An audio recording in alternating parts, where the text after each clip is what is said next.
Welcome to Demystifying Instructional Design, a podcast where I interview various instructional designers to figure out what instructional designers do.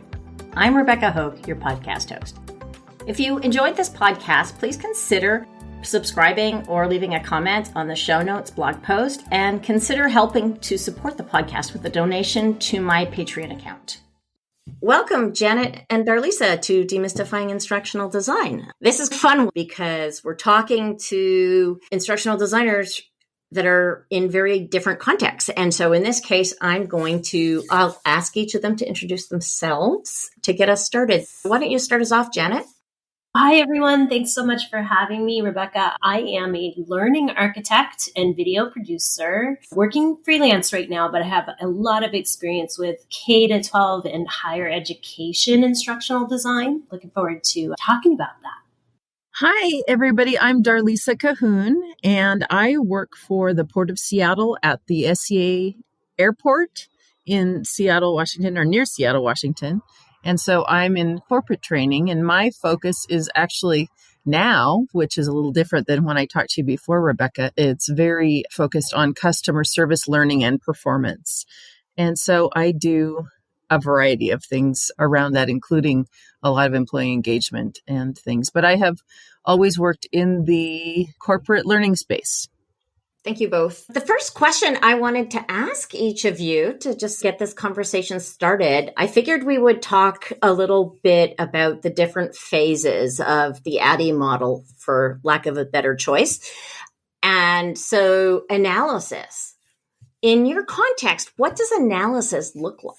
Well, I guess I could go first. For me, I really have to start with analyzing where faculty are when I start working with them. And my job was always to get a relationship going the minute I met somebody and basically analyze where they are and what their comfort level is with designing and whether they've ever worked to bring their content online. And also I analyze what sort of feedback have we received about this course based on students' perspective. And putting those students at the forefront is something that we're always trying to do when we analyze the situation before going in. In my environments, I guess it really does depend on what you're being asked to do, because certainly there are times when I'm helping others to design some sort of learning experience, similar to what you're talking about, Janet. So that would probably be kind of similar to what you're talking about. But generally, I am designing a training program or experience myself for another department. So we certainly focus, as you said, too, just focus on the learner and what is the learner's comfortableness with technology? How much time do they have? Obviously, the questions go on. But I think the most basic thing that I always like to ask people when they say they need a training class is, what is it that you really want your employees to know or do differently than they do today? And everything grows out of that. What kinds of things are you looking at when you're doing the analysis? In our environment, I work with such a variety of people because I work potentially with every airport employee. So that could be anybody from an executive at an airline to a baggage handler to a person working at the Starbucks in the airport. I always start with, what is the learner's environment? How are they going to be able to consume this experience that we're designing for them, that we need to design? Do they have computers? Are they the kind of people that are sitting at computers? Do they have their own cell phone? And can we use that? Sometimes that's not even possible if we want to do something that's virtual or self-paced online. Or if not, how much of their time can we get? And that is always a big challenge for us, is trying to figure out if people are working front lines doing something. They're the hardest ones to pull away, but they're the ones that need to just come away from their work in order to get together and try to learn something new. I think that's really interesting. And I'm looking forward to hearing Janet's context too, because I think this is where something is very different. Absolutely. And when you talk about the learner, I really love that the time factor is huge. And in my context, I'm working with subject matter experts. And so I have to try and get them on board with me and actually train them so that we're both having a combined vision for what could happen in the course. And when we talk about a learner, we're talking about who's going to be taking the course that we're creating together. When we think about the learner, it's the students. And what is it that they need? They usually need just-in-time learning, and they need to access the content on their mobile phones. We need to think about what sort of video content would help them feel connected to the class, but also bring in the people who don't have a lot of time to take the courses, who maybe have 2 and 3 jobs on the side and they're just trying to level up. So one of my main jobs is always to get the subject matter expert on side with me. And many times they are there against their will and they don't want to be there doing this. They don't believe in online learning. They don't think it can be as engaging. And so it's always kind of a hurdle, every time we work together, convincing me that this can be a great thing and can translate their passion for the content in a way that is effective. I love that. I mean, that's so interesting to me because I think it's funny and frustrating and all of the above. But I always, more and more as time goes on, I get more of a kick out of it. But it cracks me up how people just have so many prejudices against virtual or online learning. Oh, even after we've lived through what we've lived through. Yeah, it's funny. I was working with, it was probably at the beginning of the pandemic, I was working with a group of HR people that wanted to move their leadership training, their precious leadership training to an online, or they were being forced to do it, not that they didn't want to do it. And they were saying, this can't be done, this can't be done. And I said, yeah, maybe it can't, but let's talk through it. And so they would come up with, we do this activity. That can't be virtual. And they're like, actually, you could do it like this. What about this and this? And we just addressed all their different activities and found out, yeah, you could do that. It's really, it's not the same, but we can get at the same eventual learning objective and hopefully get the same thing out of it in the end. So that was kind of interesting. That whole "it can't be done" is so interesting. And a lot of my workshops start with, oh, we can't do this. This is impossible. And I found myself saying this actually last week. I said, let's team up and be the keepers of positive language. And they all kind of laughed because they were telling me that it was this incredible, it would be a nightmare to do this, was the actual verbiage. And I said, yeah, let's never say that again. But it's funny working with higher ed faculty, they are the experts in their content, but they're not the experts in maybe delivering it. Because I think many of us just assume that if you're a subject matter expert, you can teach it. But really, that's not the case in many places. So everybody comes into their conversations with me at different levels. I've had people holding their phone up to their ear during a Zoom call where I just see this enormous ear in my video finder. And I say, okay, just straighten your arm out. Sometimes that's where we start. And other times somebody has been designing their course forever and just need alignment. And that's the piece that's pretty invisible, I find, many times in higher ed. I find alignment is a conversation that nobody really knows how to have. Can you clarify what you mean by alignment? One thing leads to another, and they're all connected. So, for instance, the program level objectives are there. Then you have your course level objectives, then module level objectives. Then we have the learning materials, learning activities, and assessments. And all of those things need to align, or in some cases be exactly the same. Like you need to see the wording throughout. And nobody starts that way. In higher ed, we really just say, okay, what is it that I want to teach? I'm going to go in there and do it.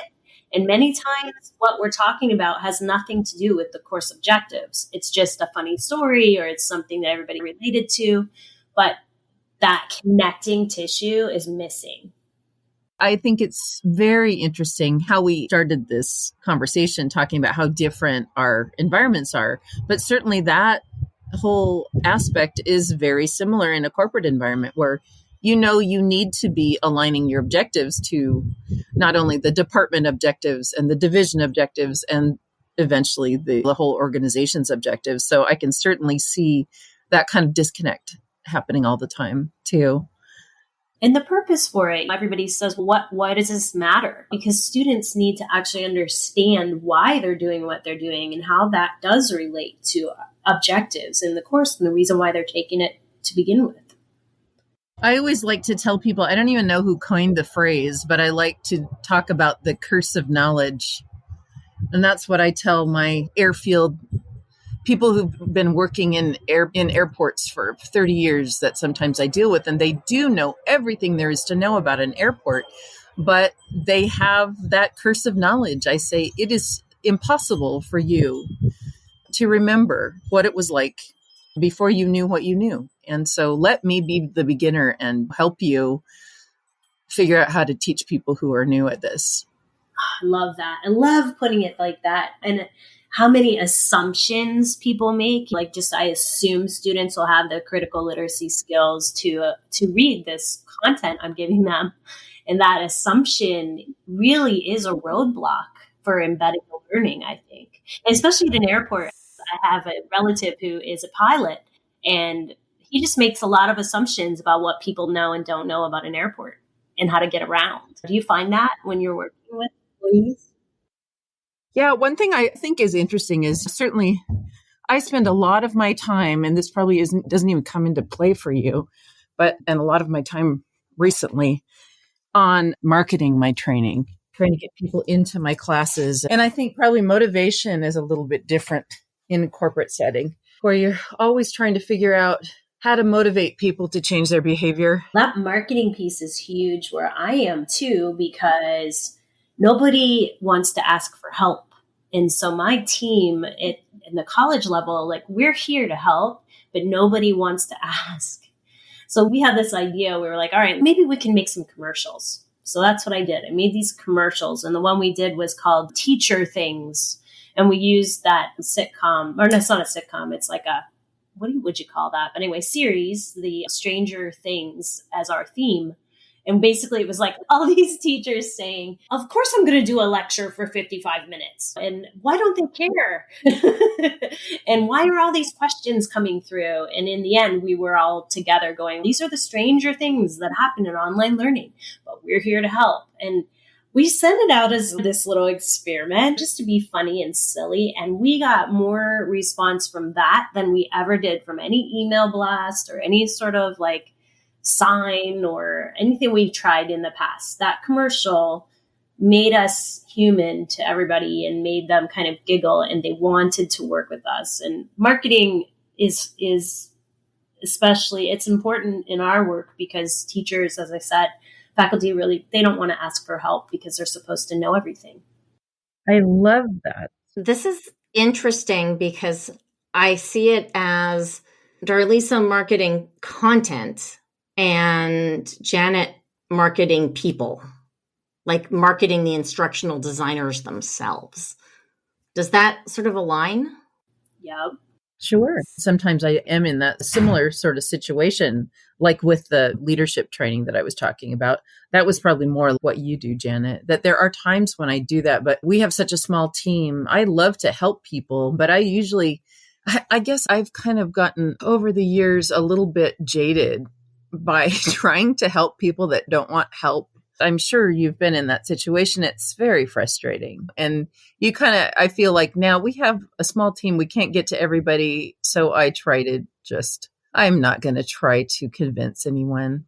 And it's funny, I have a couple of friends, at least, more than a couple, that are teachers that were K through 12 and also college professors that I reached out to when COVID hit and said, I do a lot of this online learning, online experiences of all kinds for a living. And if you ever have any questions, if you are struggling, feel free to call me and ask for help. And I'm more than happy to just walk through something with you and help you envision how that could be done virtually.